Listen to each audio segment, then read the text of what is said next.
Festivity time is approaching. A lot of us will be traveling. Some of us will go on holidays to discover new country. Some of us will go back home to the family and friends. But we will all be traveling. We'll be traveling by car, by train, and most of us, of course, will be traveling by plane. Good evening, ladies and gentlemen. Good evening. Today, I would like to talk to you about flying, being more particular about fear of flying. Did you know that 6.5% of total population, which is about 20 million people, are affected by so-called aerophobia, or the fear of flying? As any other fear, aerophobia can be originated from your own personal bad experience, for example, a bad flight, or it could be handled from other person telling you his bad experience. With time, your own experience and your imagination accumulate up to the point that only thinking about going on a plane scare you to death. What about me? My fear of flying grows in proportion to the amount of flights I undertake. The more I fly, the more I'm afraid. The fear of flying makes me mentally and emotionally disabled. That even in case of slight turbulence, I start panicking, I'm losing my mind, and what I want to do is just to scream, shout, and beat my head to the wall. The thing that helps me to overcome it is that I grab my husband's arm and I bite into his shoulder. I bite into his shoulder to at least keep my mouth shut. And in that zombie state, I would remain until the turbulence is over. Should I fly on my own, my dear husband would always give me a relevant advice. Tanya, no matter what happens, please do not bite the pilot. But everything comes to an end. So, my experience of biting has to be finished. Because once I apparently got overexcited, so I beat my husband a little bit too hard, causing him screaming, "Hey, what are you doing? You gotta stop it right now. You got to learn how to fight your fear of flying. You gotta deal with that." And that's how my little research on aerophobia has started. And I became an aficionado in aerophobia. And today, I would like to share with you some tips I learned so far of how to overcome the fear of flying. First of all, how does the fear system works? There is a thing in our brain which is called amygdala. Amygdala works as a smoke alarm in your kitchen. It records everyday routine in your brain, and as long as you keep conducting your routine, it doesn't react. As long as something different comes up, it releases a portion of stress hormones.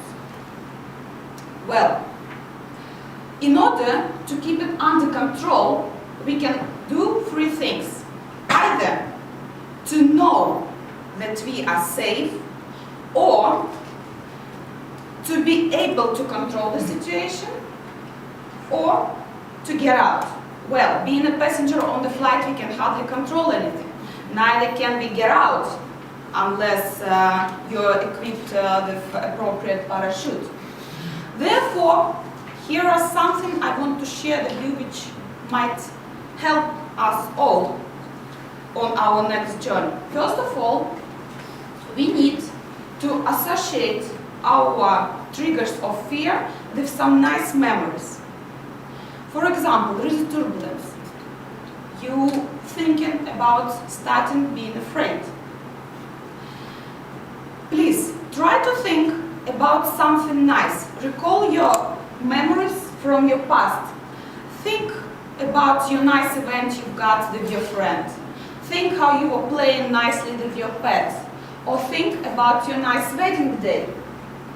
And try to distract your brain. If you have nothing to think about, no nice memories, please try to watch a movie, even if it is bad, even if you watched it. Try to do it. Try to read a book, or try to do a crossword puzzle. Second tip, be informed. Well, we are not going to discuss the engineering of airplane tonight, but the more we know about the airplanes, the safer we will feel. Therefore, I would encourage you to read the airplane, the flight information, which is always available in the planes. It gets you to know that there is a plan for everything, and wherever issue will emerge, there is always an exit plan. However, be careful with information, not too much. Please stay away from drastic news about plane crashes. Please do not graphically imagine that, and do not watch news all over again about this event. To be informed is good, but too much is too much. The third tip is, let me think about it for a second. Just whip out from my mouth. The third tip would be to not being afraid to share it with somebody else. Do not conceal your fear. Please, if you're going on board, talk to the steward or stewardess. Tell them, hey, I'm a little bit nervous. Can you please pay a little more attention to me during the flight?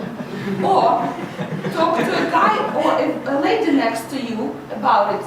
And maybe you can encourage them to stop being afraid. Maybe they're even more afraid than you are. If I have not been convincing enough, I would like to wrap up my speech with some statistics.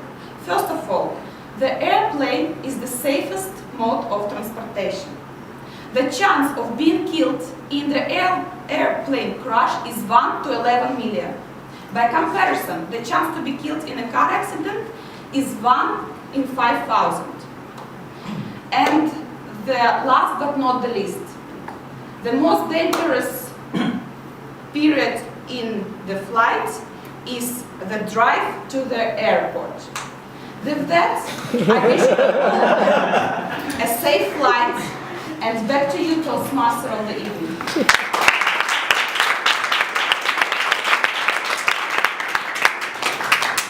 I don't think anyone of us would disagree that the drive from your home to the airway is the most dangerous. I would have to agree on that. Thank you, Tatiana, for sharing with us on that useful tip. I'll make sure that I'll read on the flight information every single time before